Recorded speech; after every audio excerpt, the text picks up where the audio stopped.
What's your I finally met my online friend horror story?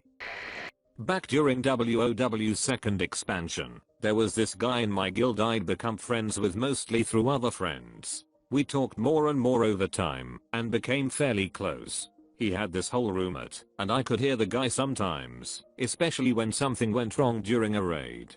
He'd scream and throw fits. He was pretty awful sounding. My friend told me he wasn't just loud and obnoxious, but verbally and sometimes physically abusive too. I had my own apartment, so I said, you know what, come stay with me. Just long enough to get you on your feet and into a place that's safe. He showed up at my place with a trash bag full of his stuff and a laptop. I set him up in the apartment and started trying to help him find a job. Well, he did not want a job. He did not get a job either. He sat in my apartment, day after day, eating my food and slowly draining my savings. No matter how hard I tried to get him motivated, he would just dig in his heels and somehow become more sedentary. Eventually I told him he had to go. I couldn't afford to keep him there. He was just couch surfing. I spoke to some people and eventually pieced together that his method of securing a new temporary place was playing on the sympathies of his friends to convince them he was in a terrible living situation. It just worked really well on me because he had that loud, obnoxious roommate to play off. He wound up calling a nearby relative to come and get him, I think his aunt. I don't know what he told her I supposedly did, but I have never seen a more venomous look from someone in my life. As far as I know he moved in with his sister and brother-in-law after that, but frankly I don't care where he ended up. He also stole a bunch of my stuff. First and last time I do anything like that. This is more of an embarrassment story. When I was in high school in the 90s, I was active on the local dial-up BBS scene. I was friends with someone who went by the handle Venus. I knew she was a woman, but had no idea what she looked like. I also knew she was dating a guy in real life with the handle Lord Gumby, who was also a friend online. Being a socially misagisted 15-year-old, I had a crush on her anyway, even though I knew they were both like 18. This was like 1992, so privacy wasn't as big a concern and they knew my address. This was also when people would randomly come by your house to see if you were home. That's unfathomable today. So one Saturday morning I'm at home on my computer totally disheveled, unshowered, and just gross in ratty sweat pants and no shirt. I hear a knock on the front door and go open it. There's a woman who was incredibly beautiful standing there and she just goes, "Hi, I'm Venus." I stood there for a minute. It seemed like jaw dropped trying to say something when Lord Gumby walked up and was like, "Hey doofus, ever met a woman before?" Needless to say I wanted to sink into a hole in the ground and die, but I hung out with them, and I guess I wasn't too horrible because we hung out a lot after that. But that whole time I was like, my life choices. Haven't talked to them in decades. I wonder how they're doing. Met this dude on EverQuest, and we've played games together ever since. Been a part of the same guild, help each other out on mobile games, and have conversations about life in general. It isn't him that's the horror story, it was his mom. So one day, I think we were playing WoW at the time, I log on to do some quests. Suddenly his user comes on and asks to chat by video. We've done this before, and there's no problem, but after I click to start the video chat, there's his mom, but naked on the screen. She asks me to watch her masturbate, and I'm like, no lady, this is just awkward AF, and I log off for a few days. I get an email from my friend, and he wants to know why I haven't shown up for quests or anything. So I tell him what happened, and he is seriously like, what the? Turns out his mom had been doing this to a lot of his online buddies, and she eventually goes to prison for raping a minor or two. Buddy's doing great though, wife and kids, plus we still play the occasional game together.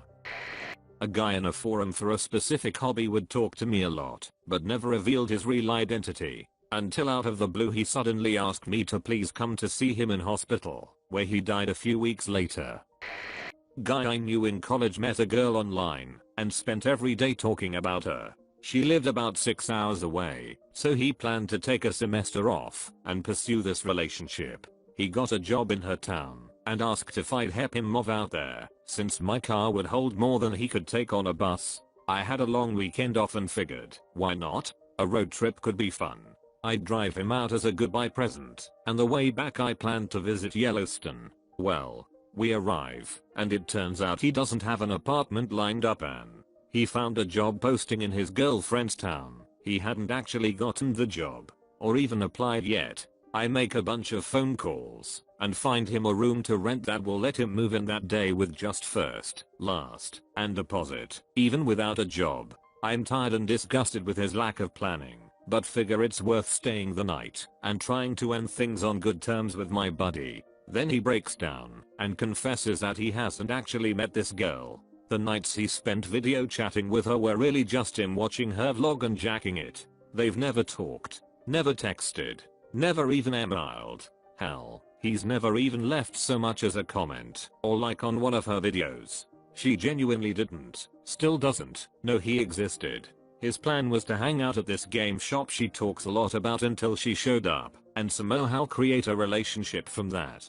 He thought that they'd meet, and she'd fall in love with him, and move back to our college town to marry him, all before the next semester began. That didn't happen.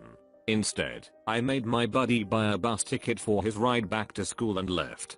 He came back to school, and got more cringy, not less. I lost track of him after that.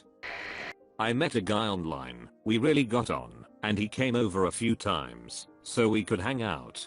I did find him attractive, and tried to hint that I was into him. Note, I can't flirt to save my life, but nothing ever happened. After a few dates he suddenly vanished offline. No social media, he wasn't answering texts or emails, nothing. I thought he'd ghosted me. After 6 months he reappears. I asked him where he'd been, and he said I don't want to talk about it. A few weeks after, there was a fad where people were googling their names and posting humorous stories they had found about similar people with their name. Mine was about a ship that had my initials, and I started to Google friends' names just out of boredom/morbid curiosity. Googled his name and found a local news story from his area, one of those crime and courts things that he had been done for statutory rape of a minor, online grooming, and had his computer and phone seized as evidence.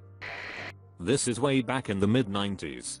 Bulletin board systems were all the rage. I made friends with this guy from NC. He was friends with a bunch of us from my dorm, mostly females, which should probably have been a red flag, but I was extremely naive at the time. A couple months in, he mentioned he was coming to our state for a wedding, and asked if he could come by our college to meet everyone. It was agreed he'd sleep in my dorm room, since my roommate was almost never around. Now, there was no discussion or thought of sex, but I was pretty excited to meet this guy and see if he was as funny and charming as he was online. Well, day arrives, dude shows up. I should mention that I and all my college friends were 18 or 19. This guy was 24, or so he said.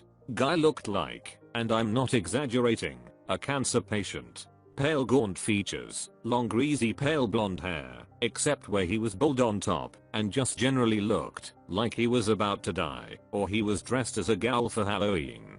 He insisted on hugging all of us. I was trying to remind myself that looks don't matter, and that he was a cool guy despite his very unsettling appearance. But then, when we all started hanging out, things just got worse. He was asking really invasive questions of all of us, making weird comments to whatever was said, just all around creepy and distressing. I was sitting on the floor with another friend, and actively rocking back and forth from discomfort. I lied and said I had hurt my back, and that sleeping on the floor helped, because that night he kept insisting we could share my tiny twin college bed.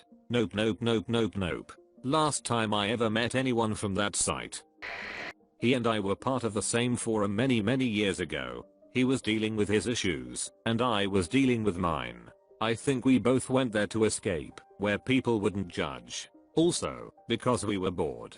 I'm not quite sure when we got properly talking. I think it's when he told a terrible joke about kipper ties. We used to share everything with each other over MSN.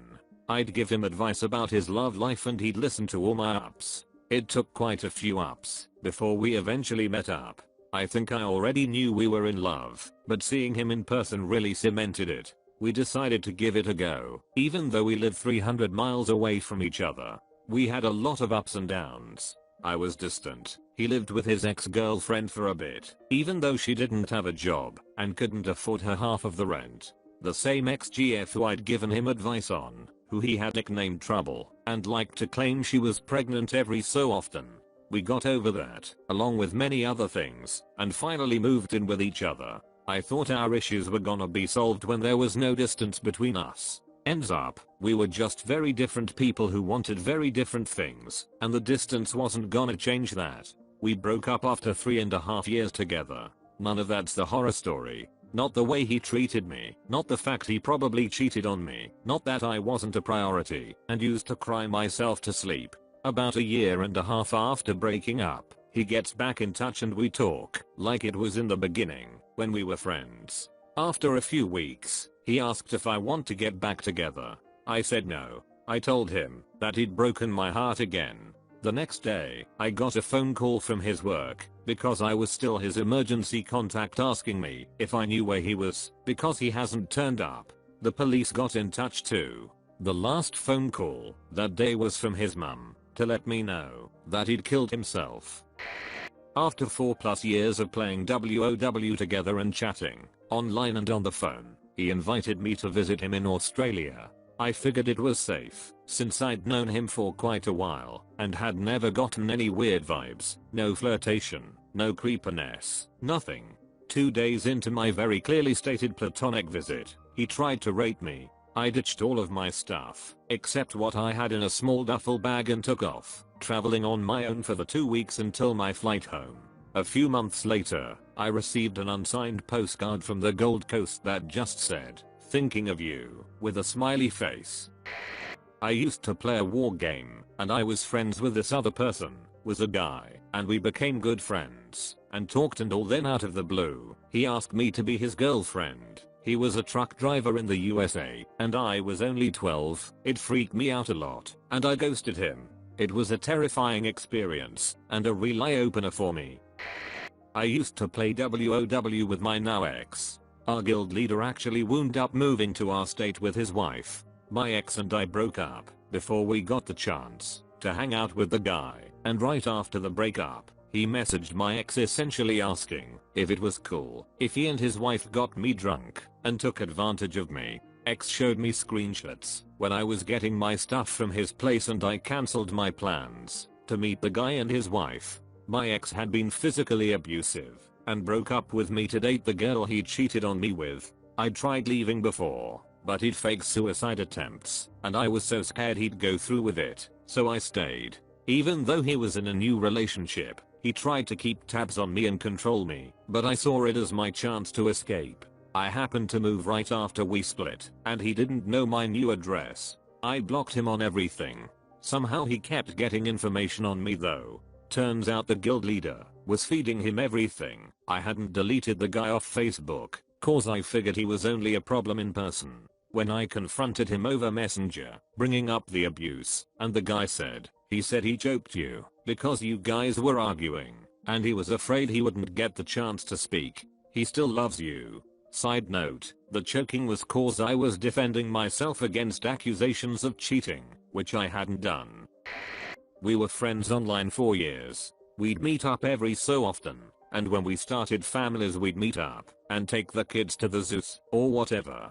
She wanted us to go on a cruise together with our husbands and kids. I made the comment towards the effect of we can't afford that, and she went nuts. We shouldn't have had kids. If we can't afford them, we shouldn't have more children. Our life, blah blah blah, because I didn't want to go on a goddamn cruise with her and her bratty kid. Sounds like a nightmare.